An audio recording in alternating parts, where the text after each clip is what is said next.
Hello, little scientists. Are you ready for an amazing adventure into the world of science? Today, we're going to explore some wonderful discoveries that will surprise you. Get ready for a science adventure like you've never seen before. Did you know water can change forms? That's because water has three states: solid, liquid, and gas. When it freezes, it turns into ice, and when it heats up, it turns into vapor. How does this happen? Let's find out. Look at this.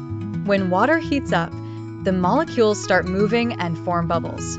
This is an example of convection. The hot molecules rise, and the cold ones sink. Amazing, right? Now, let's talk about fire.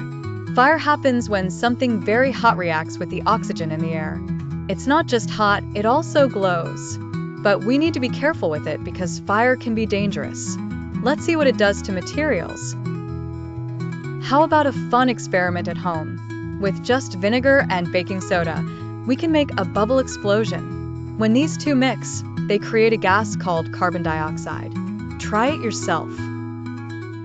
So, what did you think of today's discoveries? Science is everywhere, and the best part is that you can be the scientists making new discoveries. Keep exploring, asking questions, and having fun with science. See you on the next science adventure.